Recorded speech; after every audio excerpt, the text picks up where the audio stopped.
Halo anak-anak kelas 10, hari ini kita bertemu lagi dalam pembelajaran pendidikan agama dan budi pekerti ya. Kali ini kita bertemu, kita akan membahas materi kita yang ketiga. 2 minggu yang lalu kita sudah bahas banyak tentang pribadi manusia yang unik dan bagaimana cara kita untuk mengembangkan talenta yang telah diberikan. Nah, minggu ini kita akan mempelajari bahwa antara perempuan dan laki-laki itu sama. Nggak ada beda loh perempuan dan laki-laki. Perempuan dan laki-laki diciptakan setara.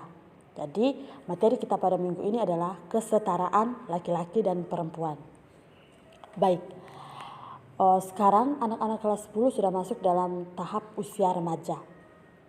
Kalian pasti mengalami perubahan ya, entah itu perubahan secara pertumbuhan jasmani ataupun pertumbuhan rohani yang sangat besar.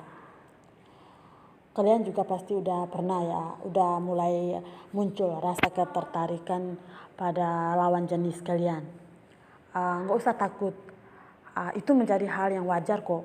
Kalau kalian merasa tertarik dengan lawan jenis kalian, mengagumi lawan jenis kalian, menyukai lawan jenis kalian, itu adalah hal yang wajar. Nah, tetapi saat kalian memiliki rasa seperti itu, kalian harus pandai menempatkan dirinya ya. Kalian harus pandai untuk menempatkan diri dalam pergaulan dengan lawan jenis.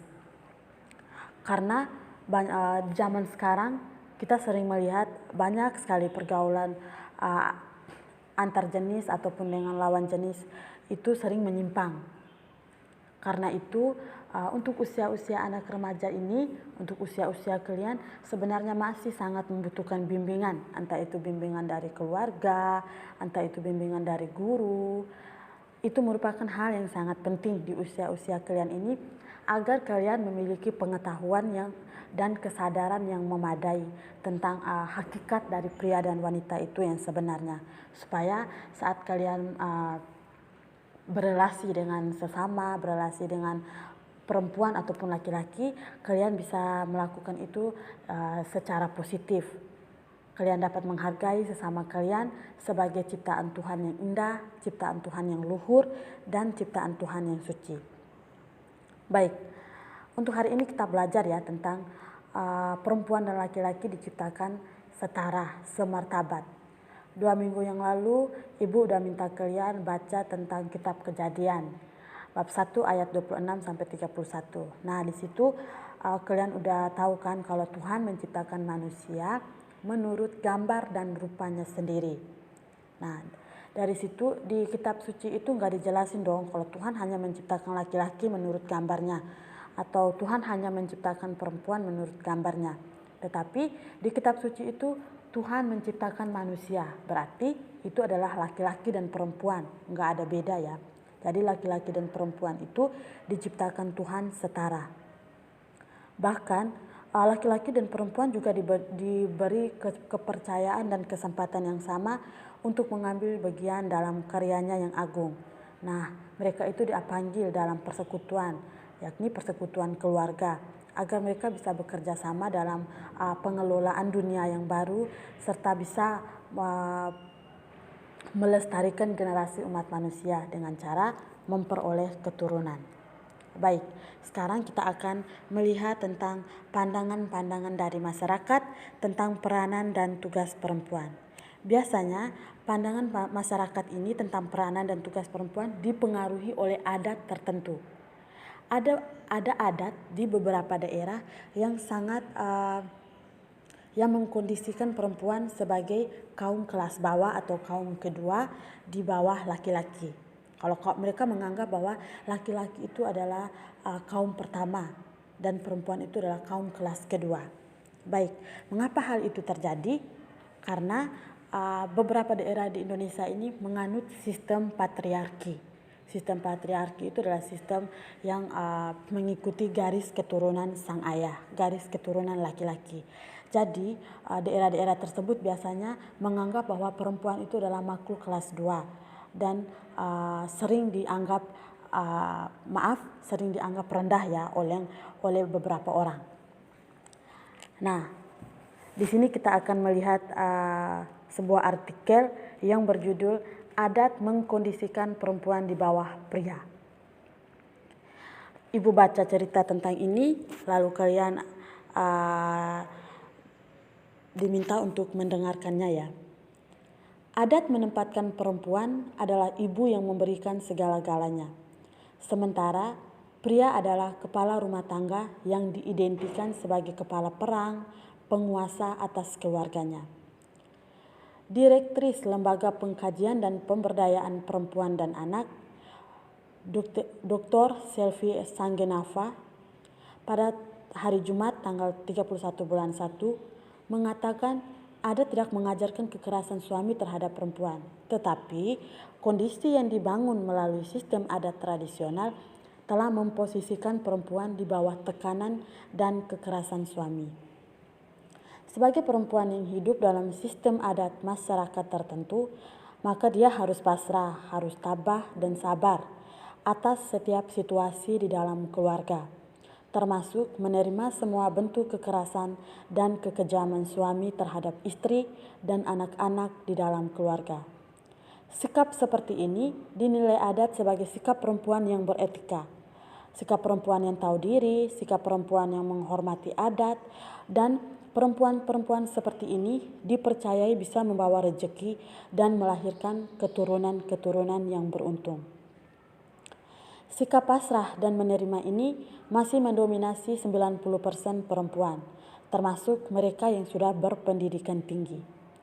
Walaupun perempuan itu seorang pejabat, tetapi di rumahnya dia harus rela menerima perlakuan kasar suami dan menghormati suami seperti perempuan tradisional lain.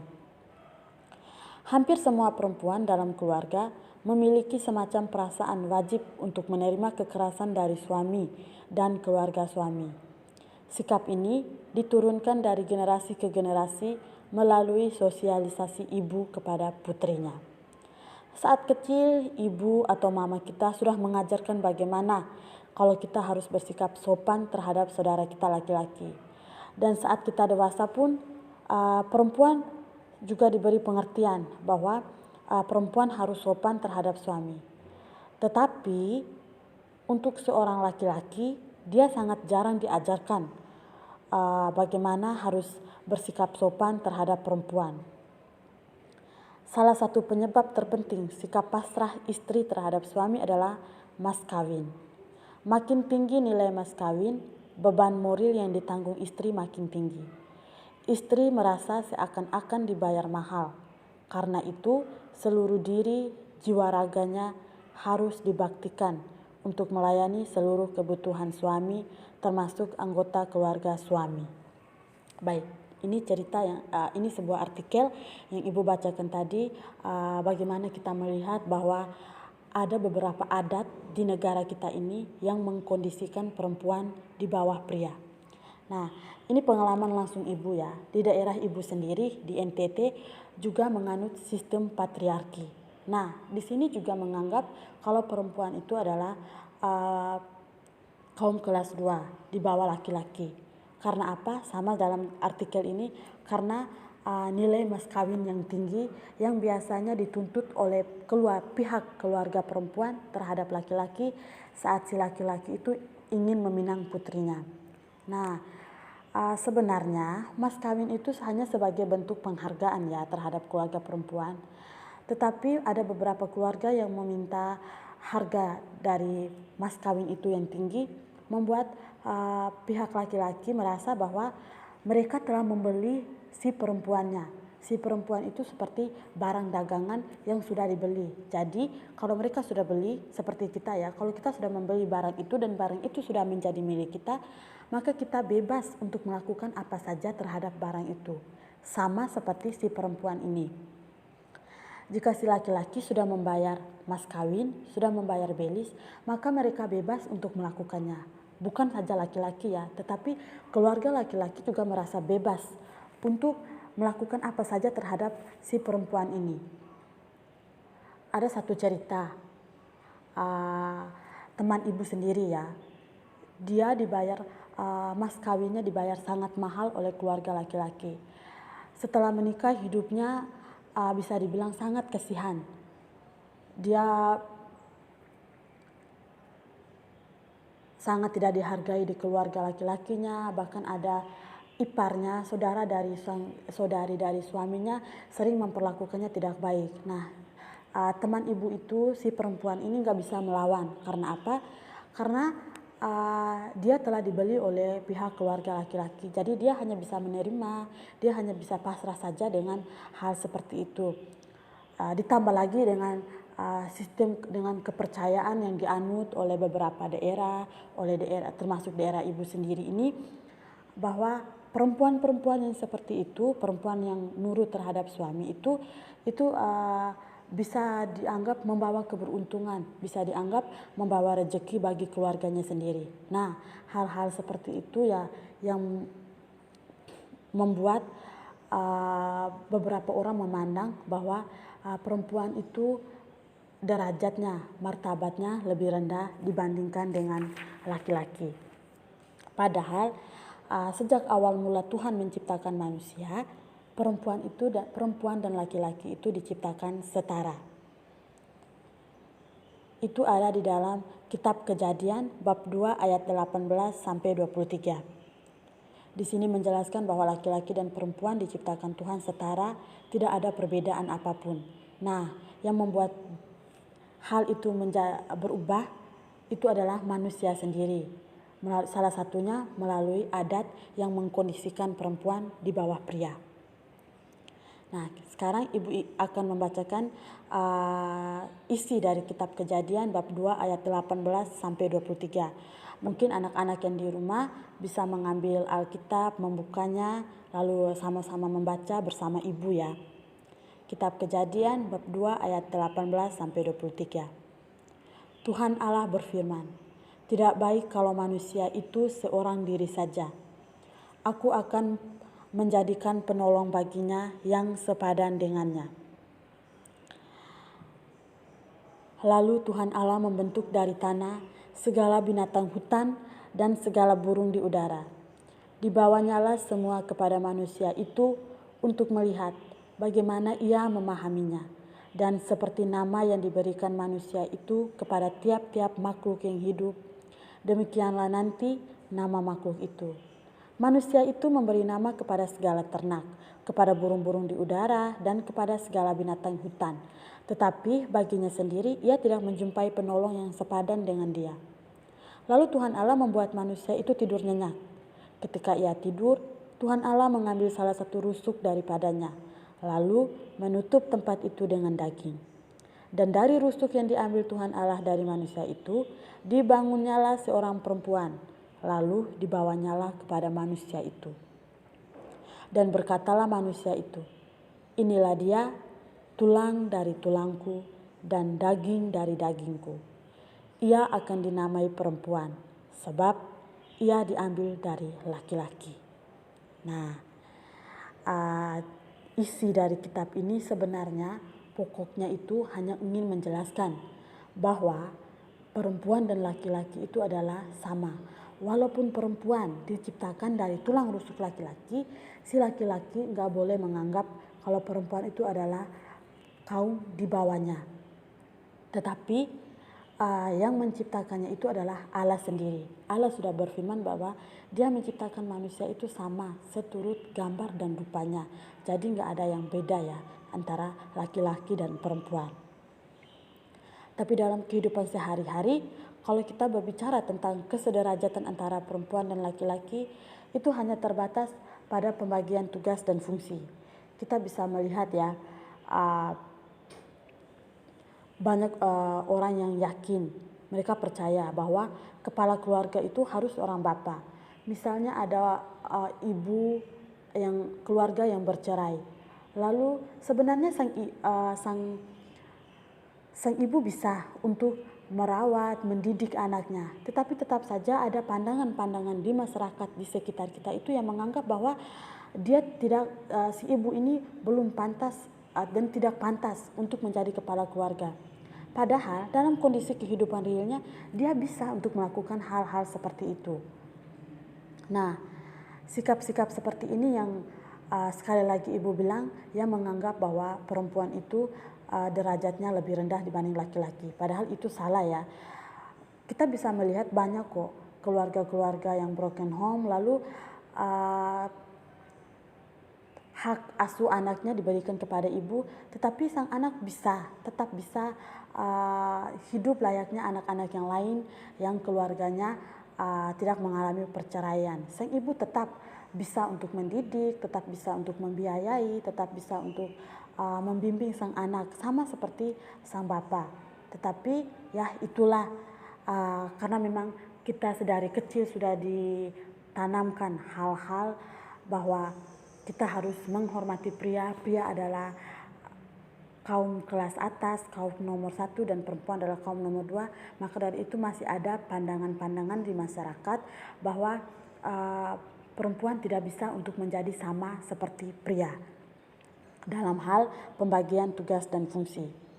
Nah, untuk laki-laki sendiri ketika berbicara soal kederajatan, mereka hanya berfokus pada apa sih yang seharusnya seorang perempuan berbuat baginya. Dan sebaliknya, perempuan juga berpikir, apa sih yang seharusnya laki-laki perbuat bagi saya? Nah, selama manusia berpikir seperti itu, maka kesederajatan sulit untuk diwujudkan. Mereka hanya berpikir, si laki-laki hanya berpikir, apa yang harus perempuan lakukan untuk saya. Begitupun dengan perempuannya, apa yang harus laki-laki itu lakukan untuk saya. Selagi kita hanya mengharapkan satu pihak untuk berbuat kepada kita, maka di situ kita akan mengalami yang namanya sulit untuk mewujudkan kesederajatan. Nah, supaya kesederajatan itu dapat terwujud dengan baik, kalau kita harus bisa berpikir secara baru, kita harus bisa untuk berpikir secara jernih. Pikiran yang baru itu adalah ketika laki-laki mampu berkata, perempuan diciptakan Tuhan sebagai penolong saya. Berarti perempuan itu adalah bukti cinta Tuhan pada saya. Tuhan menghendaki saya berkembang lewat bantuan Dia. Maka saya akan menghormati dan melakukan apapun yang terbaik bagi Dia. Bila saya menghormati dan mengasihi Dia, saya pun juga mencintai Tuhan. Nah, laki-laki harus punya pemikiran yang seperti itu ya. Bahwa perempuan itu diciptakan Tuhan sebagai pendamping, sebagai penolong. Dia harus mencintai perempuan, menghormati perempuan, itu sama halnya dengan dia mencintai dan menghormati Tuhan penciptanya sendiri. Begitu juga dengan si perempuan sendiri. Dia harus merasa bahwa dia sudah diciptakan Tuhan sebagai penolong laki-laki. Maka dia juga harus bisa dong untuk menghormati dan melakukan apa saja yang terbaik bagi dia. Sebab hal itu merupakan wujud dari dirinya mengasihi Tuhan yang telah menciptakan dia sebagai pendamping dari pria. Jadi antara laki-laki dan perempuan itu hidupnya harus saling melengkapi, saling mengerti, saling memahami. Nah, sikap-sikap seperti itu biasanya bisa mewujudkan kesederajatan dan kesetaraan antara laki-laki dan perempuan. Contoh sederhana yang ibu ambil ya, yang bisa dilakukan oleh kita sekarang, yang bisa dilakukan oleh anak-anak untuk mewujudkan kesederajatan itu misalnya begini. Si A, anak laki-laki ya, misalnya ada anak laki-laki yang merasa tidak malu jika harus melakukan pekerjaan-pekerjaan rumah seperti menyapu, mengepel, mencuci piring. Nah, kita hanya selama ini yang kita tahu pekerjaan-pekerjaan seperti itu adalah pekerjaan perempuan. Dan anak laki-laki biasanya sangat anti dengan pekerjaan seperti itu. Mulai sekarang cobalah kita untuk lebih menghargai sesama, lebih menghargai kesederajatan antara perempuan dan laki-laki. Kita bisa menikmati pekerjaan apapun itu, entah itu pekerjaan perempuan ataupun pekerjaan laki-laki. Seorang anak laki-laki tidak boleh merasa malu untuk melakukan pekerjaan-pekerjaan perempuan ya, seperti memasak, mencuci piring, menyapu, mengepel. Bahkan nggak usah malu, ngapain sih malu? Di zaman sekarang kita juga masih bisa kok melihat ada chef-chef itu yang dari laki-laki, bukan chef atau pemasak itu kita bisa melihat pemasak di restoran ataupun di kafe itu bukan hanya perempuan tetapi juga laki-laki. Nah, itu sebagai salah satu bentuk kesederajatan pembagian tugas dan fungsi antara perempuan dan laki-laki. Jadi mungkin hanya seperti itu penjelasan Ibu hari ini tentang kesederajatan antara perempuan dan laki-laki, tentang kitab Kejadian yang mengajari kita lebih jauh tentang kesederajatan itu. Ibu harap dalam kehidupan kita setiap hari kita bisa mengimplementasikan materi yang telah Ibu sampaikan ini ya. Kita harus bisa untuk menghargai sesama kita, menghargai lawan jenis kita, tidak menganggap, yang laki-laki tidak menganggap bahwa dia lebih tinggi dari perempuan. Yang perempuan juga tidak menganggap bahwa saya adalah makhluk yang lemah, saya adalah makhluk yang rendah. Jadi saya harus menghormati laki-laki. Kita harus saling menghormati. Yang perempuan harus menghormati laki-laki, begitupun sebaliknya. Yang laki-laki harus bisa menghormati yang perempuan. Baik, mungkin hanya itu saja ya pembelajaran kita hari ini. Ibu akan memberikan kalian tugas. Kalian bisa jawab langsung dalam form yang disediakan di Google Form ini ya. Baik, terima kasih. Selamat pagi anak-anak. Tetap semangat ya menjalani proses pembelajaran jarak jauh ini.